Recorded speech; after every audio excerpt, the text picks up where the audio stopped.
Sehat, jumpa lagi dengan kita di podcast Media Sehat Puskesmas Kandeman.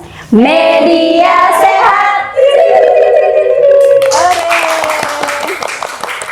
Oke sahabat Media Sehat, kali ini kita akan kupas tuntas tentang cegah stunting itu penting.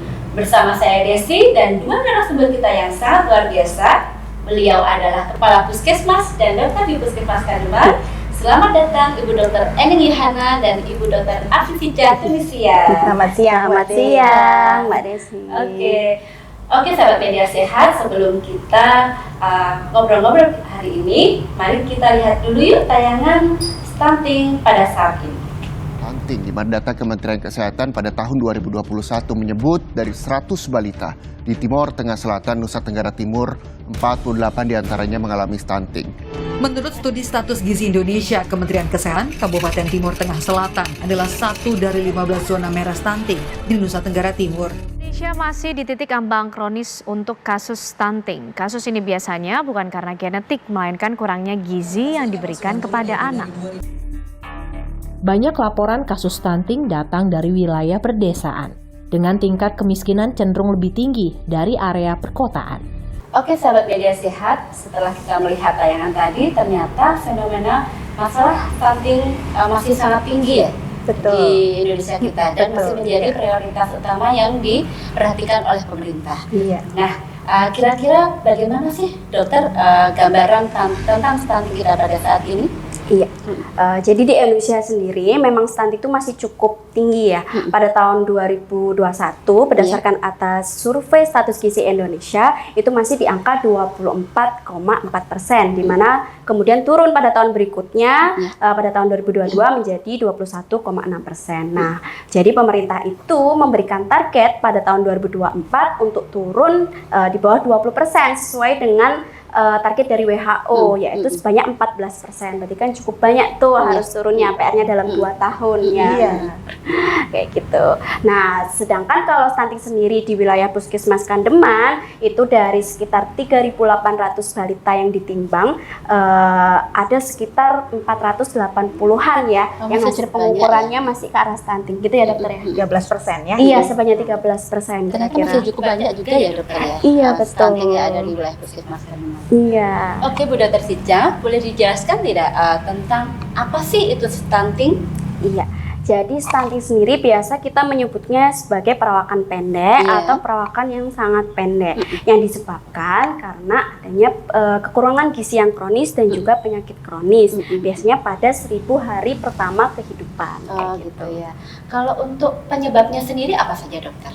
Nah, itu tadi penyebabnya yang pertama disebabkan karena kekurangan gizi secara kronis yang disebabkan oleh beberapa hal. Misalnya yaitu tingkat sosial ekonomi yang rendah, terus mungkin tingkat pengetahuan, pendidikan dari orang tua mengenai pentingnya ASI eksklusif, MPASI yang masih rendah, terus mungkin karena memang di suatu wilayah tersebut pemenuhan dari bahan pangannya itu yang tidak tersedia. Terus yang kedua karena adanya penyakit kronis, misalnya seperti penyakit jantung bawaan atau mungkin berat badan bayi pada saat lahir memang sudah sangat rendah, atau mungkin karena adanya infeksi kronis atau infeksi yang berulang kayak gitu. Ternyata penyebab stunting itu banyak sekali ya dokter ya?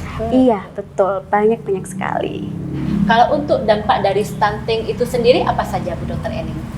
Oh iya, kalau dampak itu kalau kita lihat dari yang nyata aja ya. Kalau kita ngobrol masalah gizi berarti dampaknya ke gizi juga ya. Berarti kita lihat dari pertumbuhan otaknya kurang, kan gitu ya. Dia jadi IQ-nya IQ jongkok kalau kita bilang ya. Terus yang kedua karena tinggi badannya yang kurang kan gitu. Kita lihat lagi karena berat badannya kurang. Itu yang bisa kita lihat secara fisik. Dan kalau jangka panjang itu ada beberapa ya. Yang satu ya itu tadi. Jadi dia tidak bisa tinggi sesuai dengan anak-anak yang lain. Padahal umurnya sama kan gitu. Meskipun dewasanya sama. Tapi yang kedua juga ada penyakit tertentu, resiko obesitas, penyakit tidak menular kayak darah tinggi, hipertensi, kanker dan sebagainya itu mengikuti kalau dari awal dia sudah stunting. Yang terakhir kemudian reproduksi juga berpengaruh kali ya. Kan otomatis kan ya kalau dia stunting gizinya kurang, proses reproduksi juga terganggu. Demikian mungkin Mbak Dea ya. Wah, ternyata dampak stunting itu sangat serius sekali dan bisa jangka panjang ya dokter ya? Iya betul. Kalau melihat dampak yang sangat serius sekali dari stunting ini dan jumlah yang masih sangat banyak di wilayah Puskesmas Kandeman, tentunya Puskesmas sudah melakukan upaya-upaya dokter ya untuk menurunkan angka stunting ini. Iya. Nah, upaya-upaya apa saja sih dokter yang sudah dilakukan Puskesmas Kandeman sendiri untuk menurunkan angka stunting ini? Kalau cerita penanganan kita mungkin sudah banyak ya kita yang lakukan ya Bu Sica ya. Yang pertama itu mungkin yang paling kita bisa lihat ya intervensi di posyandu. Kita sudah ada penanganan untuk remaja, jatin, ibu hamil, ibu menyusui, baduta, bahkan balita yang di situ jadi satu. Jadi di situ kita timbang, kita kasih makan PMT ya.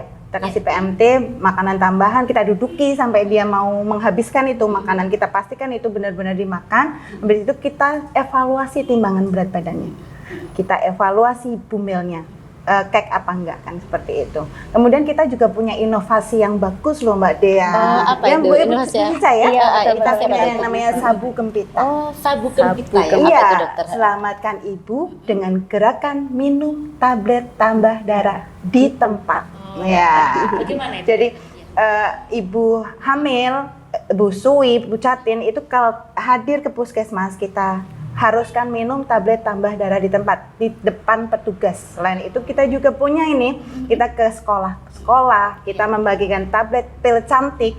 Kemudian kita gerakan untuk mereka minum bersama kita pada saat itu juga. Begitu. Berarti sebetulnya upaya-upaya yang sudah dilakukan Puskesmas Kandeman ini untuk mencegah stunting dan menurunkan angka stunting sudah banyak sekali ya dokter? Banyak sekali ya. Oke Bu Dokter, untuk mencegah stunting itu sendiri, hal-hal apa saja sih yang bisa dilakukan untuk bisa mencegah stunting ini? Kalau kita bicara masalah pencegahan ya, berarti kita harus memperhatikan 5 sasaran kita. Yeah. Kita kan punya 5 sasaran ya, ada remaja, jatin, ibu hamil, busui dan baduta atau balita itu sendiri kita perhatikan. Kita kasih gizi yang sangat bagus.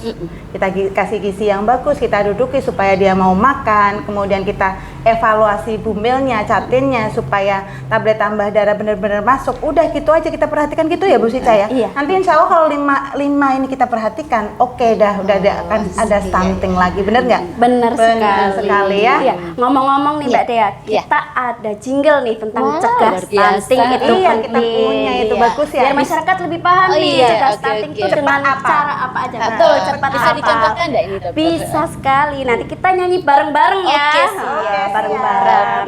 1, 2, 3. Ting ting ting, cegah stunting sedari dini. Dengan tahapan A, B, C, D, dan E. Aktif minum tablet tambah darah. Bumil harus meriksa teratur. Cukup gizi protein hewani. Datang posyandu setiap bulan. Dan yang terakhir eksklusif ASI 6 bulan dan seterusnya. Itu semua cegah stunting. Cegah stunting itu penting. Luar biasa. Oke sahabat media sehat, hari ini ilmu kita dapat, lagu dapat, tinggal pantun nih. Jalan-jalan ke Kota Batang. Cakep. Jangan lupa membawa cantik. Cakep. Mari kita majukan Batang. Cakep. Dengan cara cegah stunting. Oke, sahabat media sehat, hari ini selesai sudah bincang-bincang kita tentang stunting. Jangan lupa Cegah stunting itu penting. Terima kasih Bu Dokter Eni, Bu Dokter Sica. Sama.